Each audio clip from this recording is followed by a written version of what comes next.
This podcast is recorded on the traditional and unceded territories of the Musqueam, Squamish, Tsleil-Waututh, and Coquitlam peoples. British Columbia, I've seen your mountains high, seen your pretty rainbows and your blue crystal skies, watched your winding rivers as they flow around the bend. To me you're not a stranger, you'll always be a friend.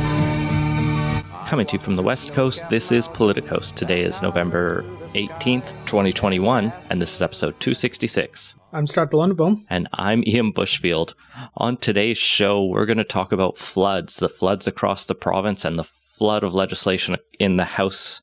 I hope that's not an insensitive joke. Obviously, our thoughts are with everyone deeply affected by the wild week that it's been in this province as we are in yet another state of emergency. And we'll get into that controversy later.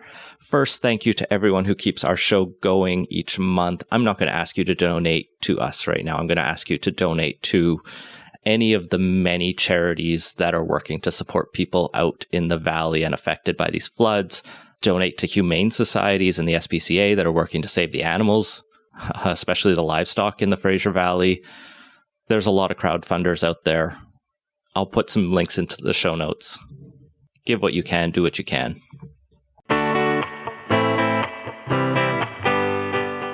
Let's start off with the greatest BC Premier bracket before we get into the news. Last week, we rounded out our semifinals of the nonpartisan round with Robert Bevan and Alexander Edmund Baston Davey. Given that Davey was sick and died in office as his main accomplishments, I'm not surprised Bevan won 16-10. I'm actually surprised it was that close. Bevan stole the premiership for a while and used it as an opportunity to try to give Vancouver Island away. Maybe some people thought that was a bad idea. He's going to continue on. I think he's the dark horse of the nonpartisan round. But let's switch sides to this week and jump over to the Conservatives and do the championships. It's easy to get into the championships when there have only been, I think, 3 or 4 of their premiers. Today, we're introducing a new premier to the bracket, Sir Richard McBride, the only Sir in our list. He was the 16th premier from 1903, June 1st to December 15th, 1915.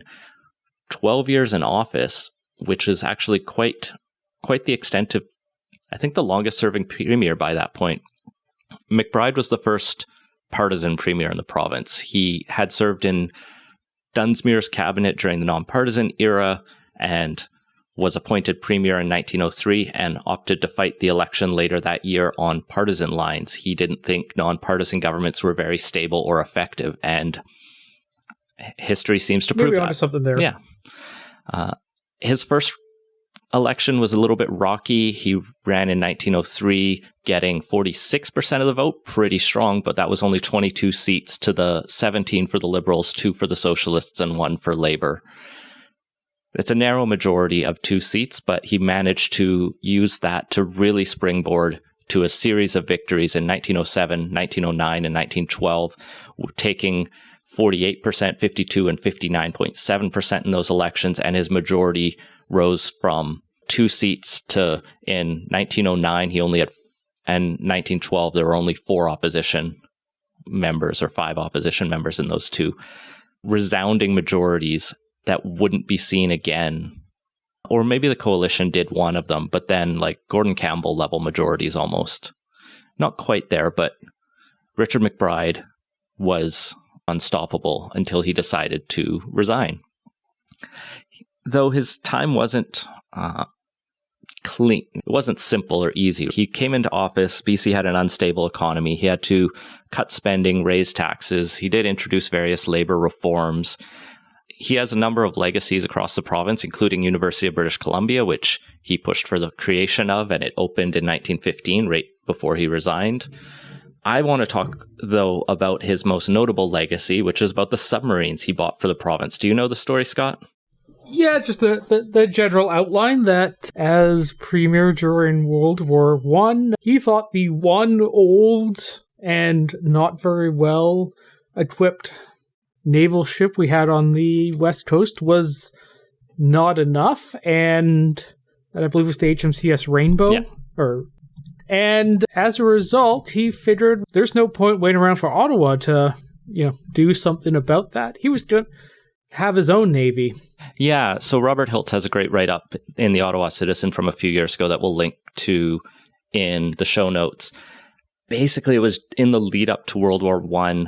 People on the West Coast were particularly worried that we only had one ship protecting and defending Vancouver and Victoria from the German threat. And there was fears that some German ships were starting to patrol around here and we could be invaded should a war break out.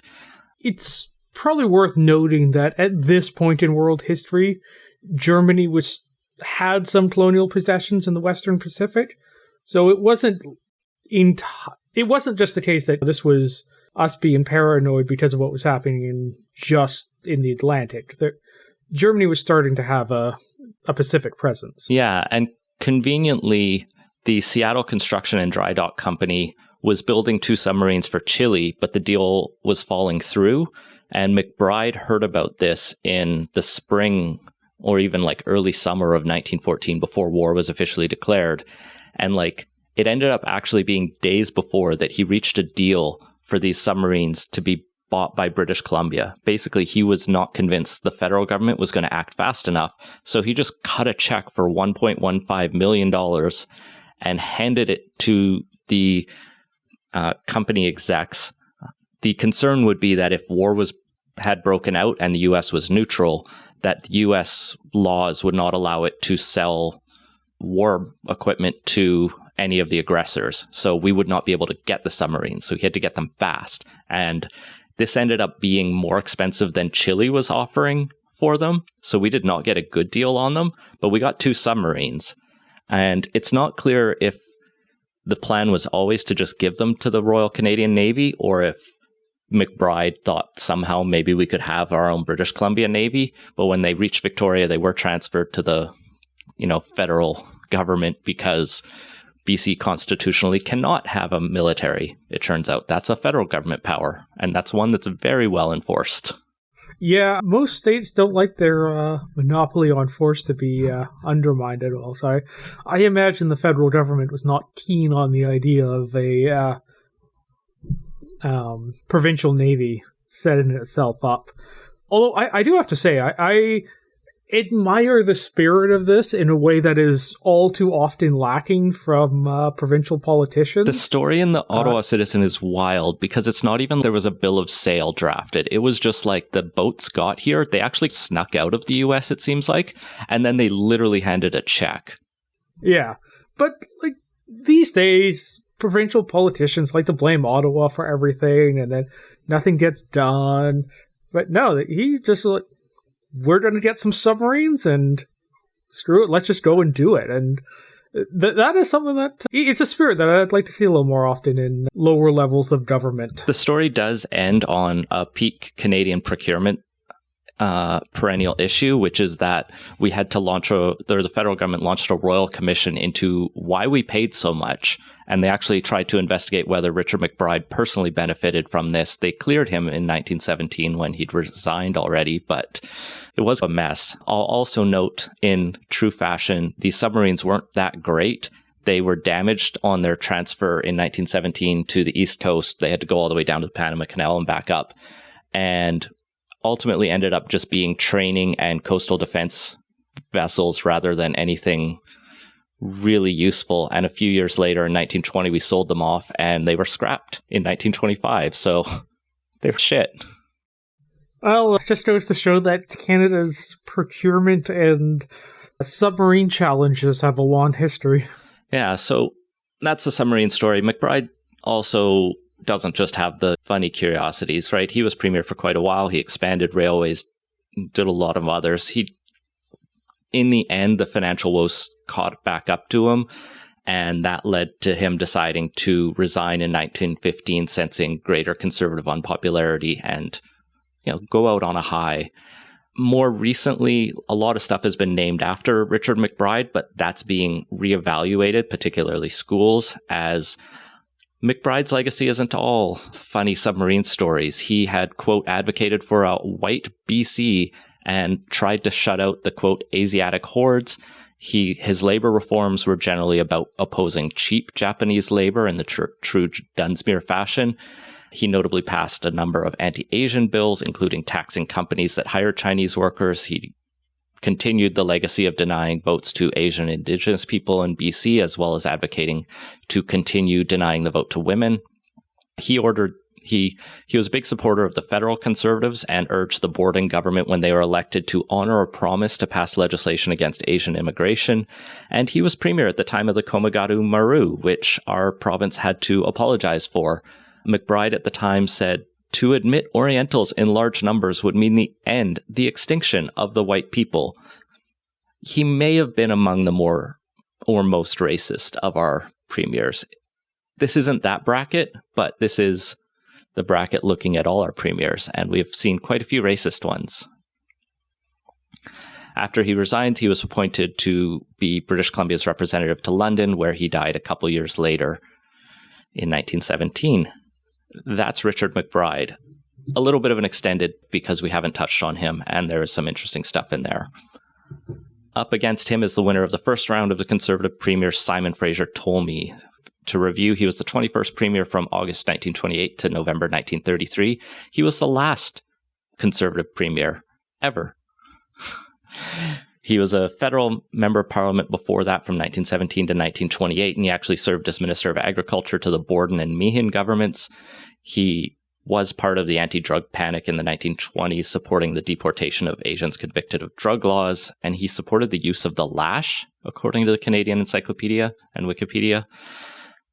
He became the leader of the BC Conservatives in 1926 while he was still a federal MP, and he continued to serve in Ottawa until he won in the 1928 election.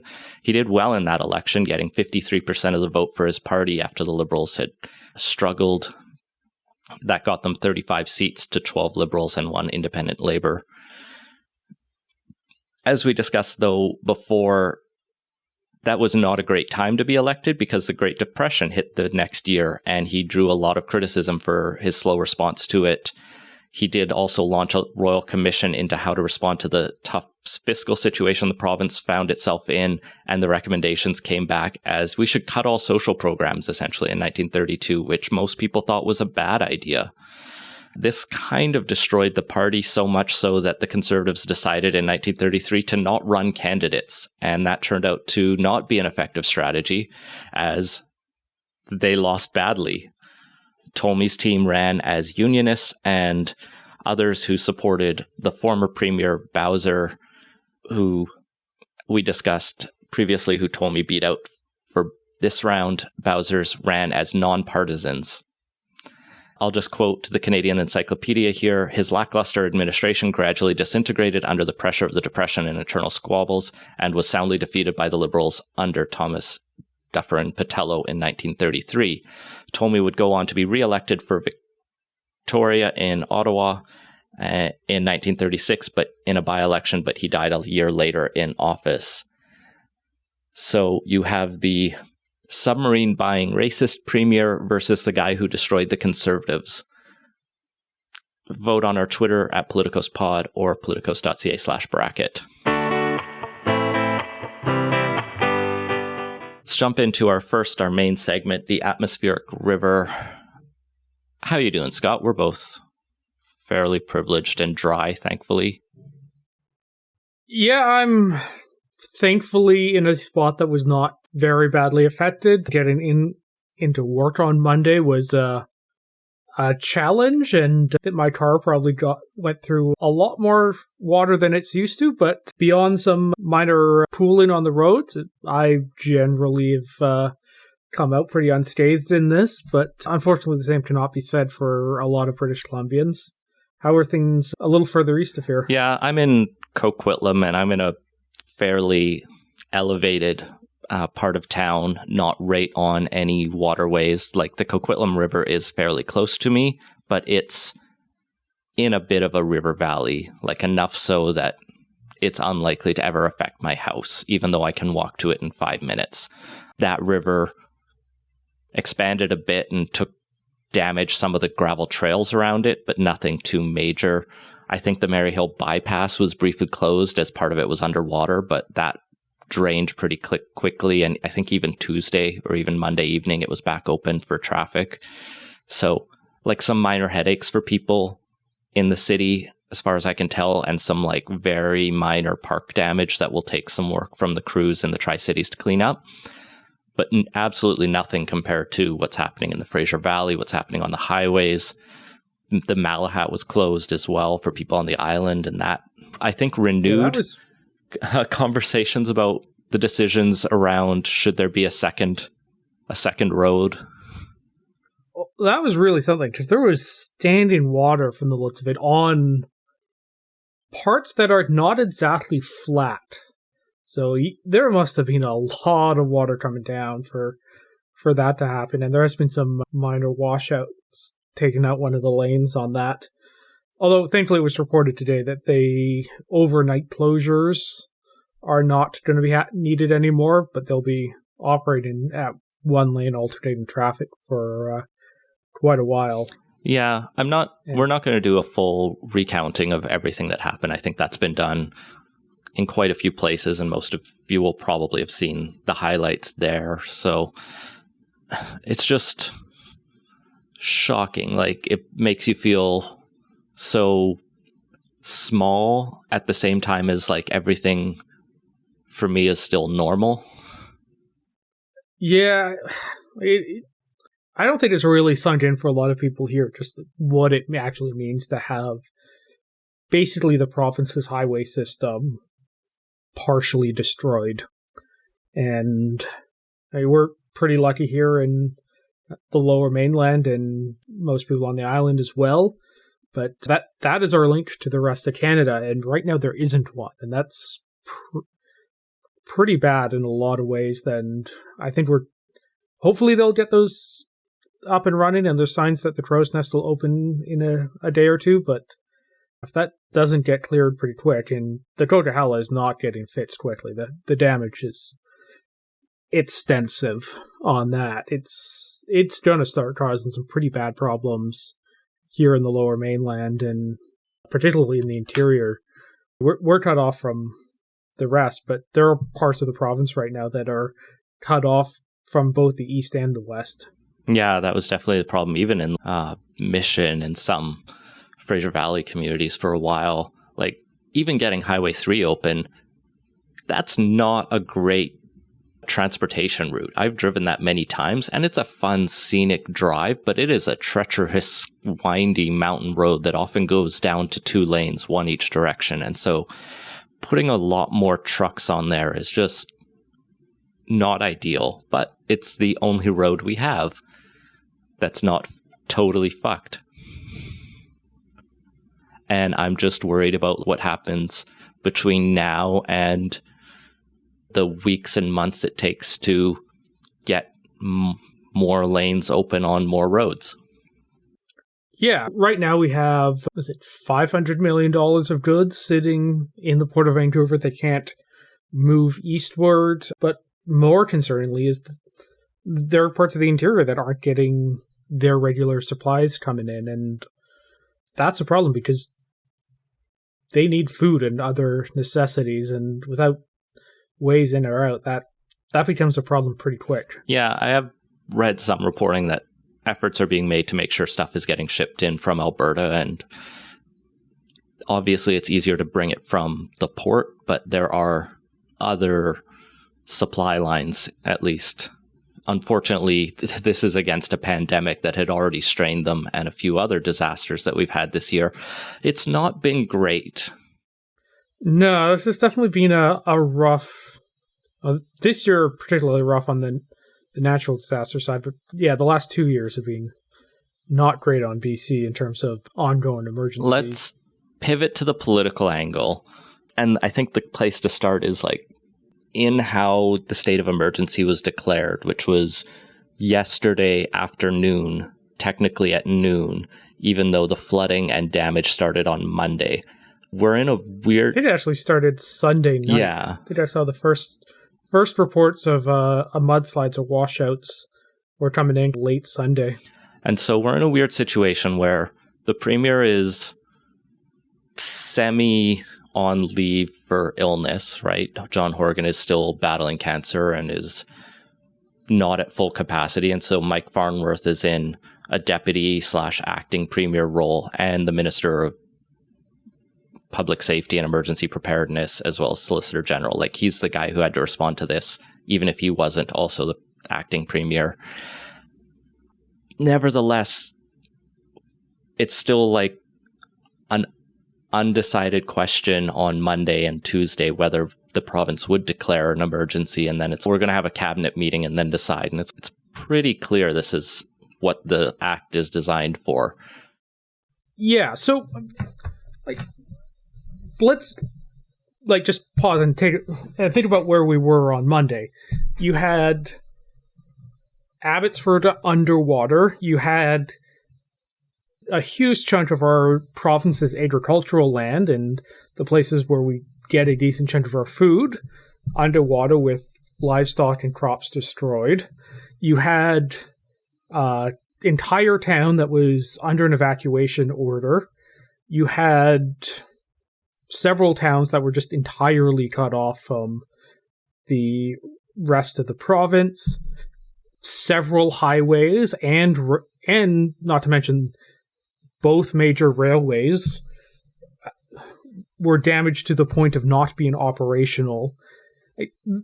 There is no one who can honestly look at that and not realize that that is an emergency situation. And the government's response was to try to point that local municipalities are the best place to decide what level of local emergency they need to declare and what they need to do. But as you point out, this is not an entire province, but a significant and important chunk of the province hit on a level that no individual municipality could manage on its own. Once we're outside of, 20%, a quarter of the province being affected, it's not a local emergency anymore. It is a provincial emergency. And I'm sure there's benefit to having people being on the ground able to assess directly, but at the same time, there are a lot of small districts and municipalities out there that do not have large full-time emergency operations staff and capabilities. And it's unreasonable to expect that these places actually primarily shoulder that responsibility, particularly when the majority of the damage and impacts were on provincial highways. Now, it's not to say the province didn't or couldn't do anything prior to enacting a state of emergency. Emergency Management BC does exist, and they undoubtedly were involved in coordinating some of this and listening. For example, there's a lot of criticism for not activating the emergency alert system, and I agree with most of that, though it was pointed out that in the situation of the flooding of the Fraser Valley of the Sumas Plain, that the mayor of Abbotsford explicitly said they didn't want the alert system activated in that case because they'd rather just go to the known affected properties and get those people out. How much of that was political, wrangling and agreement between the province and the mayor, I might speculate on, but at the very least in that case, it sounded like, fine, don't do it there, but Monday, when the highways are being hit, telling people, don't go for a drive today.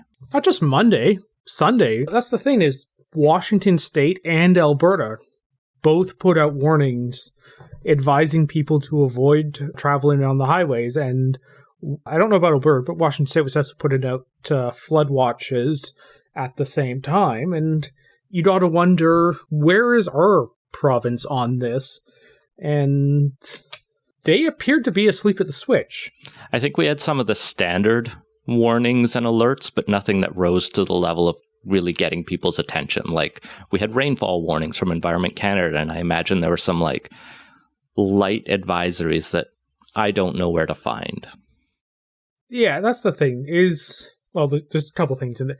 One is that I am not sure that telling people that there's going to be a lot of rain in an area that is known for quite a bit of precipitation is going to necessarily alert people that it is more hazardous than normal rain would be. Yeah, I swear I've seen a rainfall warning notice on my phone for the entire month of October and November. Yeah, I'm not sure exactly the best way to structure it, but I think there does need to be something in there that signals beyond something between heavy rain and potentially catastrophic rain.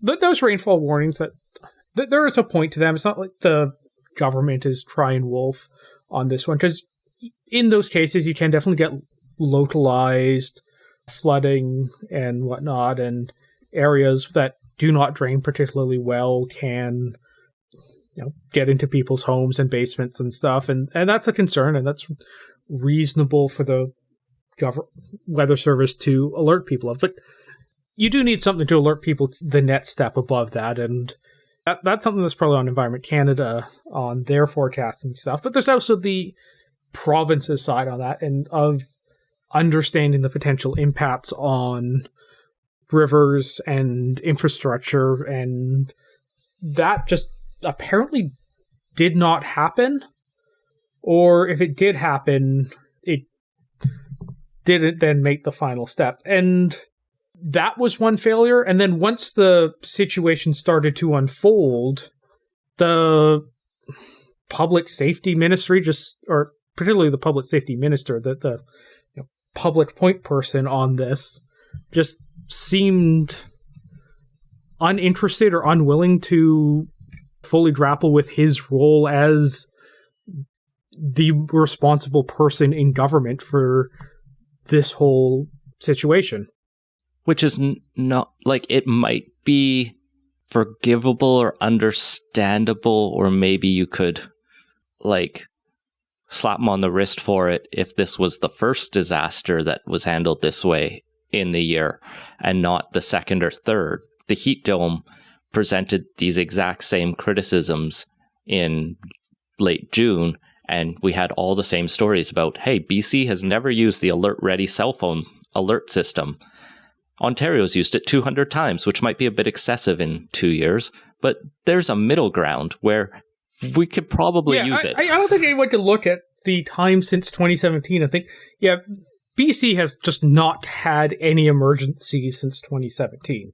That is obviously untrue, and you gotta wonder why this government seems to be allergic to warning people about potential hazards and advising them on how to avoid potentially life-threatening situations. Look, Scott, we gotta wait for the tsunami, and that's when we'll use it, I hope. Yeah, so that's there's some reporting. I want to say it was from Rob Shaw, but I can't entirely recall.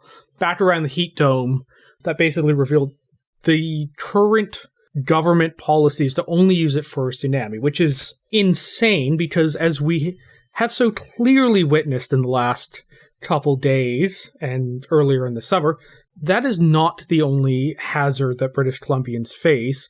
And it is so weird that it is also just a hazard that is very concentrated in certain areas. And an uncharitable read of this, but having watched the NDP completely flail around on this, I'm not particularly inclined to be charitable towards them on their capacities for emergency response, would be that, well, they're only using it for the hazards that actually affect the ridings that they get elected in and are their primary base. Like, it's hard not to get the sense that they don't see the types of emergencies that afflict the interior and the Fraser Valley as a particularly high priority if they're not willing to use the most capable emergency alert system for those emergencies. We're also in a weird situation where BC has been undergoing a review of our Emergencies Act and our emergency processes, and a lot of that was pre-COVID and got put on pause because of COVID, and we have been awaiting updates to the Emergencies Act as a bill, which the NDP have been working on. But it's sad irony that we've had to have now 2 natural disasters at least in the interim while we wait for these updates. And it's like the situation of I can't get my earthquake kit yet or my emergency kit in my car because I've been too busy. And then that's when you need it, it turns out.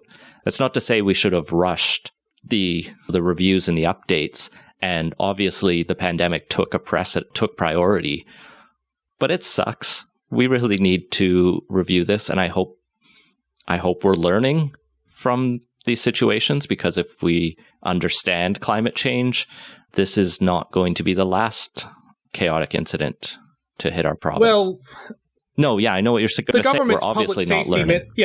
Yeah, they clearly did not learn the lesson from the last major emergency in the province, and I see no indication they've learned in this one at all, and they seemed rather intent on passing the buck as much as possible throughout this whole affair onto the local municipalities that don't have these resources and aren't able to do it. So I don't know. I can't figure out where the fault here is, but something is like very clearly badly broken with the culture of Farnworth's office and his ministry if this is the attitude they take on multiple consecutive disasters. People seem to have a lot of respect for him, but watching both how the heat wave played out and then this here, I'm increasingly having trouble seeing where that comes from. So what we need is some democratic accountability. What we should have is a good debate on this issue, Scott. We should have the opposition challenging the government, and to the BC Liberals' credit, they are, and the BC Greens, laying out a bunch of questions, challenges. The BC Liberals put out a big statement today on it, and the opposition members teamed up a couple of days ago calling for an emergency debate, and the House leaders agreed to that, and they held that, except then the front bench of the government didn't show up. And particularly the ministers that have responsibilities to this and that under our system of responsible government are in fact supposed to be accountable to the House and our elected legislators, and they apparently felt that wasn't worthy of their time. To be clear, Mike Farnworth, Rob Fleming, Transportation Minister, Lana Popham, Agriculture Minister, and John Horgan, Premier, who I will grant him the leave. He has cancer, right? Yeah, he's undergoing cancer treatment. He has a pass. There's an appointed deputy in his place. He's come out for some of the press conferences. But I will give Horgan a little slack on some of the appearances here.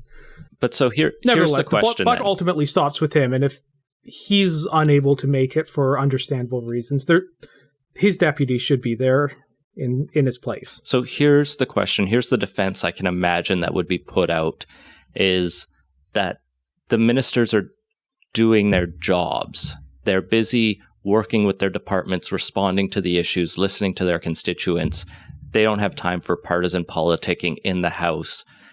They don't have time for these show debates for the Liberals to make their grandstanding. They're going to make lives better for British Columbians. Isn't that where they should be? I find that a little hard to believe after they twiddled their thumbs for 3 days, and apparently it was not, the situation was not concerted enough to Farnworth to bother scheduling a cabinet meeting earlier than the previously booked one to actually declare the state of emergency. So, I don't know, maybe, but they didn't seem particularly concerned before now, so it seems like more the case that they're trying to avoid doing part of their job, which is the accountability and responsibility towards our elected representatives in the House. So, like, you don't really, it's part of the job, and you don't really get to avoid that part of the job. And I not particularly willing to cut them some slack because they didn't seem like they were taking this seriously at the start of it. And if the state of emergency had been declared Sunday night and it was clear that they were doing everything they could on Monday, Tuesday, Wednesday morning, I could see it being a stronger case that they actually were in fact fully taken up with the situation. I don't disagree. I'll just note that those are my arguments. I haven't seen those said anywhere. I was just imagining what one might say in their defense. And as well, Farnworth did show up in the last 90 seconds of the debate. They granted him additional time and he made his response there. But yeah, I agree that part of the elected official's job is to show up in the house of the elected officials, and that just because they're not there doesn't mean the work doesn't continue. There is a whole ministry of deputy ministers and staffers and bureaucrats who are working on these files, and they can keep working without the boss around for an hour or two. We'll probably have to come back to this next week. Obviously, this isn't going to be solved quickly or easily, but let's pivot and talk about what else is happening in the House. We're on the subject and move into our second segment. There's a bevy of new bills this week. They actually introduced, I think it's 5 separate bills, which with 2 weeks left in the legislature is quite the load to drop. They'll probably take some of these up after the break. No, the BC legislature usually has a throne speech in January, and so they prorogue right when they get back. And that's pretty standard tradition for the province. So pretty much all of these are going to be passed this week or next. Probably next, because it's already Friday by the time you're listening to this. So let's dig into it. I'm going to start with the least controversial and then get into the most substantive ones, is how I've ordered them. They're all over the place in numbering. There are just a bunch of gaps in numbering. I don't know how they planned that in advance.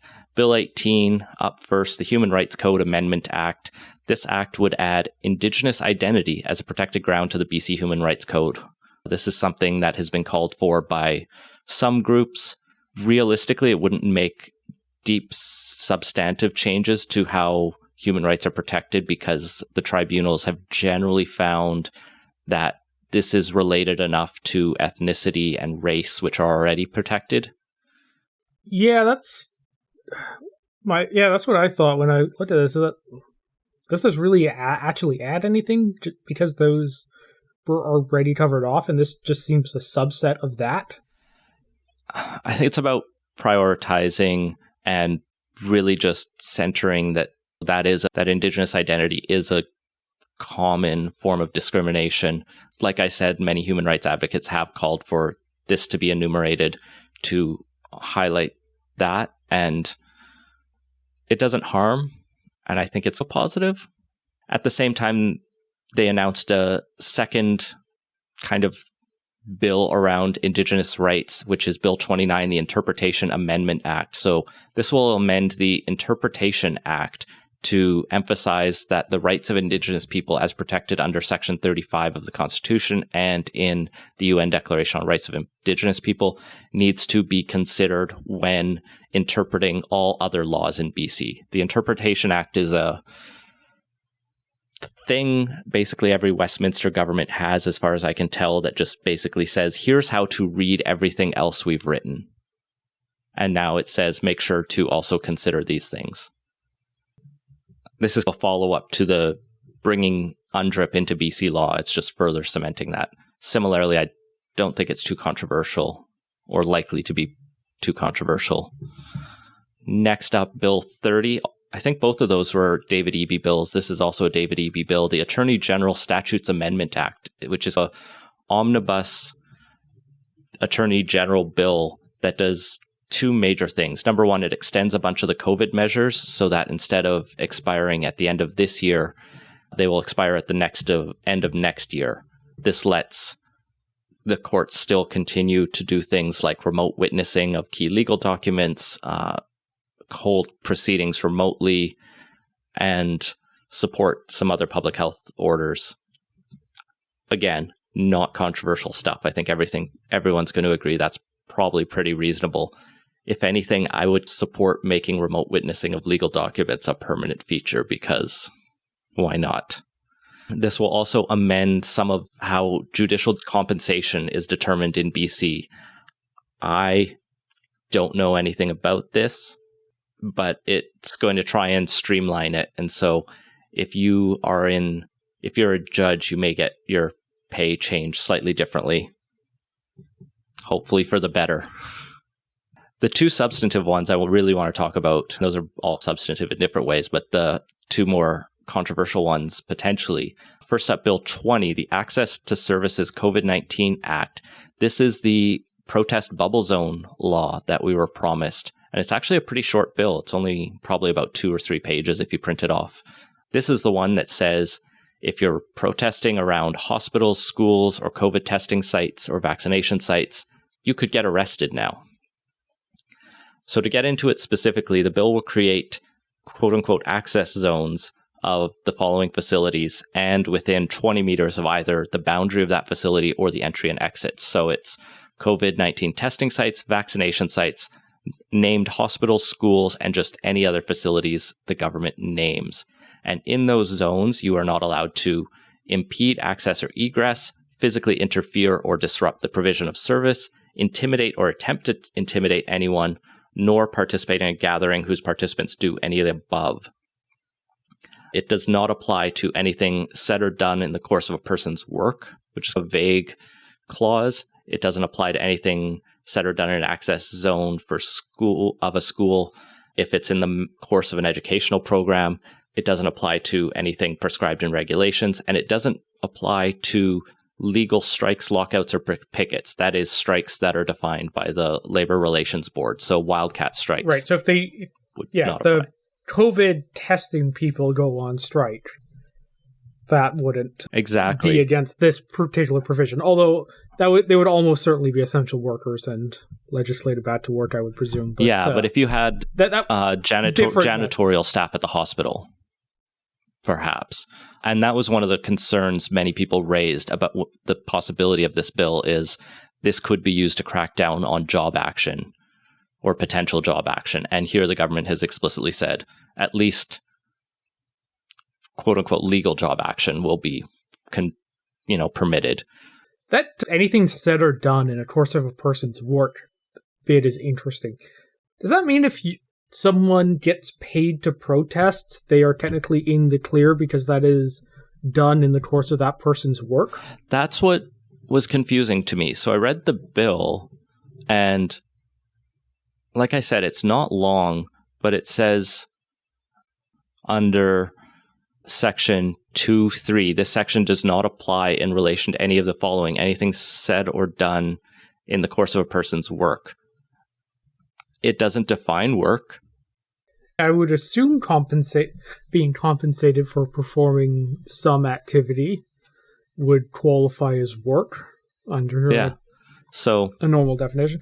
That seems weird. I'm sure there's some weird thing, that's supposed to mean that, I don't know, I'm having trouble figuring out what an example would be, but the paid protesters are okay, but the real the paid protesters are fine. Yeah. The unpaid ones, the volunteers, can be arrested.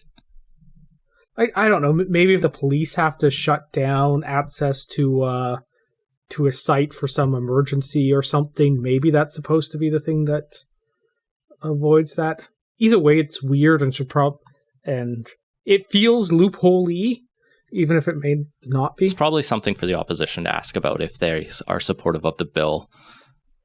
Yeah, I would imagine they're going to be supportive of the bill. I mean, basically, the only people who are likely going to be against the bill are the anti-vaccine idiots, and I don't think anyone really gives a shit what they think. Yeah. Because pretty much everybody is sick of them right now, and there is one of these 85-15 splits that nobody wants to take the side of the 15 on. Yeah, I won't speak on behalf of the BC Civil Liberties Association as a board member and someone who works on some of the board policy there, because I'll leave it to staff who are analyzing this bill specifically to give that position.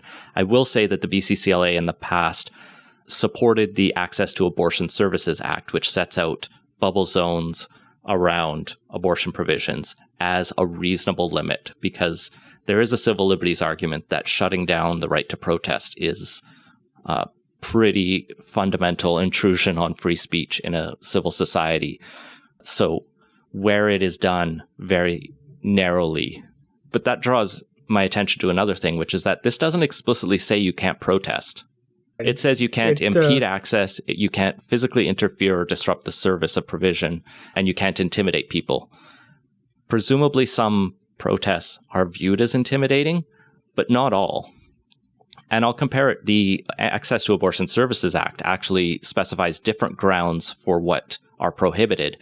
That one includes engaging in sidewalk interference, protest as an entire thing, and to beset anyone, which I had to look up, which is where you just be creepy, I think. You trouble or threaten persistently, or you, if you're just annoying, as well as physically interfering, intimidating, and also recording abortion service providers is a crime in BC, or at least is prohibited, I should say. You can still record doctors. You probably shouldn't. That's weird and creepy for other reasons, but this law doesn't make it a specific offense. This law will also give the Attorney General the ability to seek injunctions if they can convince the court that people are likely to contravene the act, and this act has a sunset clause of July 1st, 2023, or if the government decides to repeal it earlier. So there's some good safeguards from the civil liberties side on this, I'll say, on my personal opinion. It seems like a well-balanced for the most part, other than the course of a person's work exemption, which, like you said, neither of us understand, but hard to disagree with the idea that people should be able to go to hospitals and schools without being harassed by idiots. And the final bill of this session, or that I'll talk about, that came out this week, is Bill 28, the Forest Amendment Act. This is probably the longest bill. It's 100 and some pages long, whereas the rest of these are like 1 to 5 pages. This one is a big set of amendments to forestry policy that the government frames around giving support to a more diverse, inclusive forest sector. But as Rob Shaw and Vaughn Palmer have dug into, is a very complex bill that, in Rob Shaw's words, says it will allow the BC government to take the logging rights from existing companies and turn them over to local First Nations. Essentially, it's the communist takeover of forestry assets bill, only instead of the state just taking them, they're going to give them to Indigenous nations and possibly sometimes small producers, local producers. It's that taking away logging rights thing that does have me curious as to what sort of compensation that is going to require, because typically when you expropriate things, which I think a legal right could fairly reasonably be considered a thing of value being taken away, there's typically a requirement to provide just compensation. Oh, but don't worry. This legislation allows Cabinet to, quote, specify matters for which or circumstances under which compensation may or may not be paid. That sounds like and it allows Cabinet to provide the compensation is to be calculated. Basically, it allows Cabinet to decide whether or not and how much compensation to pay. I would bet a fair bit of money that gets challenged. It depends how they invoke that, I guess. If they go to we're going to take your stuff and give you $1, yeah, that's going to piss some of the big forest companies off. But I think what it comes down to is like very nuanced technical elements around whether you're compensating for the value that could be extracted from it versus like present value of the land kind of thing. So the government is clearly going to try to give companies less while still being able to seize that. And the government is also not answering questions like, so how much money are you planning to spend on doing this? Because you're clearly not passing this bill and then not using it. Katrine Conroy has an op-ed in the Vancouver Sun just this afternoon that I only had the chance to skim, but they're framing this as like this plus the old growth plan are all part of a like new vision for forest care, where they're really wanting to see a shift towards indigenous run forest industry that's sustainable and long-term in this province. And so there is a lot going on here that definitely ought to be concerning industry sides, especially those major companies, ones that John Horgan has personally criticized many times, and should also, I think, raise the eyebrows of environmentalists who it'll be interesting to see how they pivot when the Pacheedaht Nation, for example, gets the logging rights to Fairy Creek, rather than the government saying that the Pacheedaht get the benefit of those contracts, which is the current situation.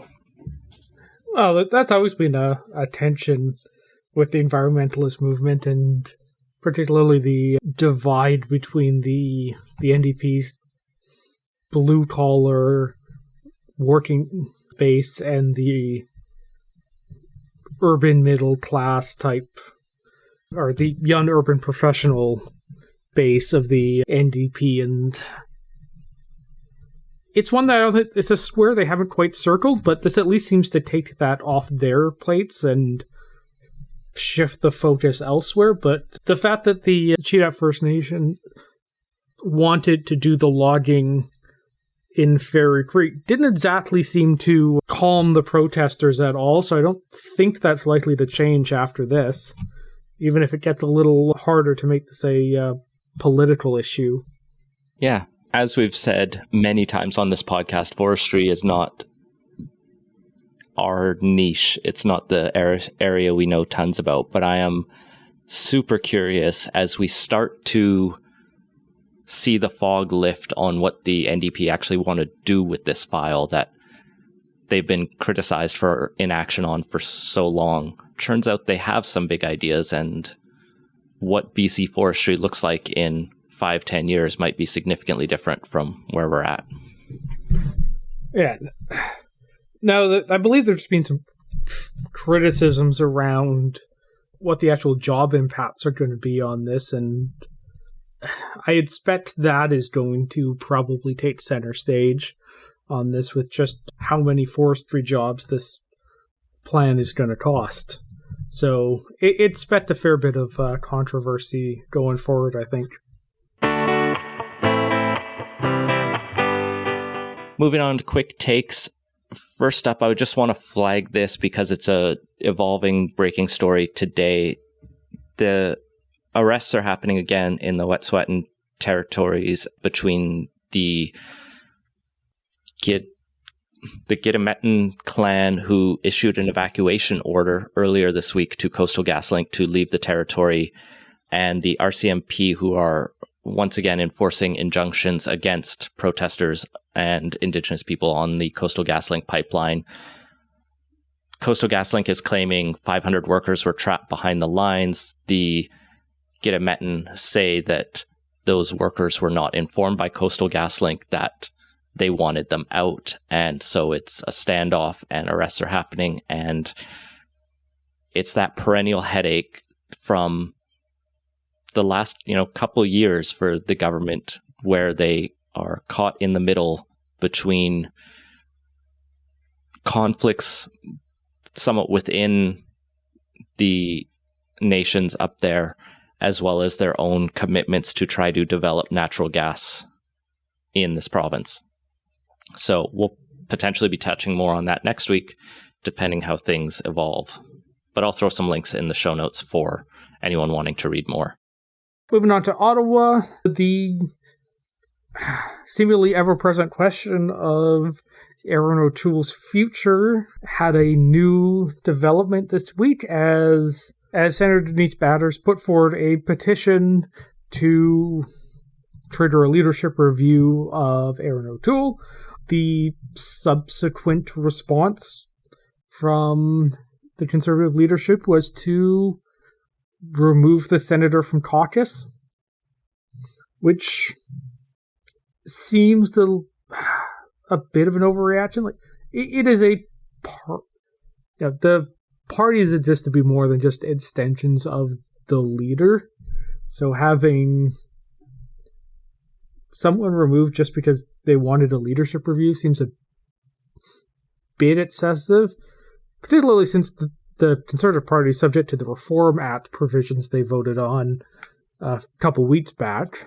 So the senator's not a member of that, as we mentioned. No, she's a member of caucus. She's a member of caucus, but she's not bound by the Reform Act, so she can't exercise any rights there.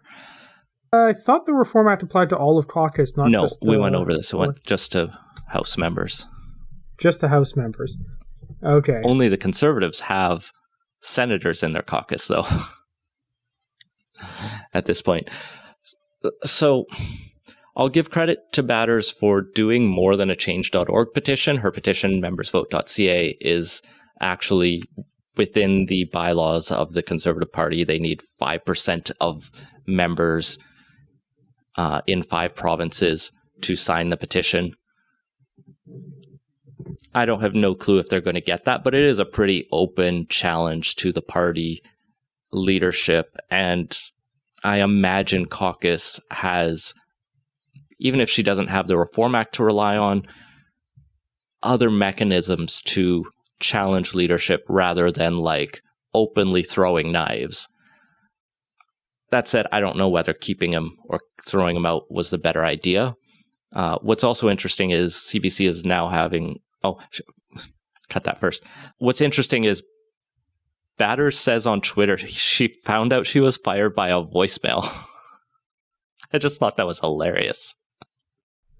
So I've seen people take that as a look at how cowardly O'Toole was, but I mean, Batters must have known, like, she'll have caller ID. She must know that O'Toole was calling her. If anything, I think not taking the call is a little bit more cowardly on that. Yeah, I think either way, it's just like the whole thing has an amateur hour-ish feel to At least it wasn't a text message. CBC also reports that the Conservative caucus seemingly has a growing enough support, at least within the House of Commons caucus, to back O'Toole. They're reporting that 24 Conservative MPs have pledged to sign a letter triggering the Reform Act to expel any MPs who back Batters. As well, like 70 MPs would have told CBC, or sources have said at least 70 MPs, which is a majority, would support such a motion. Which kind of... That actually indicates he has a bit of a stronger position than it may have seemed. Yeah, if he's got half the caucus ready to not let dissent become public. Nevertheless, at least one Conservative MP told CBC on Background that he is like the Soviet puppet leader of Poland in the 1980s. I'm just going to butcher his name. Anyway, I love when Conservatives go into like deep historical cuts of like communists they hate. They're not like, he's like Stalin. They're like, no, he's this guy you've never heard of, probably. Cool. I feel like that's a deep enough cut. The list of people making that reference cannot be that long. How many Polish Conservative MPs are there? That's the Conservative Party. Well, not necessarily Polish ones, but people who have enough of an interest in that particular bit of history. I guess the big story will be what happens on Monday when the House of Commons returns, and will the Conservatives like Marilyn Gladu, who have not been open about their vaccination status, but are quite upset that they might be required to not enter the House if they are not vaccinated, if they try to enter? And what does O'Toole and his supporters do then? We'll find out and talk about it next week. Meanwhile, Annamie Paul has finally resigned and has been accepted as resigning. The long national train wreck is over. No, it's not, because you have officially until tomorrow to apply to become the interim leader of the Green Party of Canada, as the job posting is on their website. And not hidden, it's on the front page. It says, apply to be our interim leader, which is something I don't think anyone has ever seen in Canadian politics. did they post this on LinkedIn as well? I wonder if it's on Charity Village. Pardon? I wonder if it's on Charity Village. That's where all the non-profit jobs are. At this point, even just being willing to step up as leader for the Green Party feels like a charitable donation to them. Notably, you can't have open litigation against the Green Party of Canada if you want to be leader. A very specific requirement. There's a number of others in there. Notably, you should be a member. You shouldn't owe them debts. You should prove you can lead with integrity, etc., etc. Like I said, you have until midnight Pacific time, Friday, November 19th to apply. I'm curious to see what this results in. This is just a wild way. Like, even small nonprofits like the BC Civil Liberties Association has an interim executive director right now. That wasn't an open posting. You rarely get open postings for interim positions because they're interim. You usually need someone in quick. And there's only a small number of people who generally do contract work who you hire for that. And in a political party, it's usually a sitting MP or... This tells me a lot of people didn't want the job, is what this tells me. Oh, you can't exactly blame them after how everything's gone. Would you want to hitch your fortunes to that? They don't list the salary, which I note. And I'll note that in equity circles, that is highlighted as a bad practice because you should generally say what a salary range is, or else you discourage people from... It biases people to undervalue themselves. So I wish the Green Party cared about equity enough to tell me how much they want to pay their interim leader. And then maybe I'd apply. Do they even have the money to pay an interim leader at this point? Good point. They may have actually just spent it all on litigations, and this may be a pro bono position. And that has been Playtoast. Find links to everything we talked about at playtoast.ca. Support the show and get access to our Slack channel at patreon.com/playtoast. Our intro music credit is Beautiful British Columbia by Serge Plotnikoff. Playtoast is a production of Legend Boot Media, and editing services are provided by CHLY 101.7 FM in Nanaimo. Wash your hands and stay home. Thanks for listening.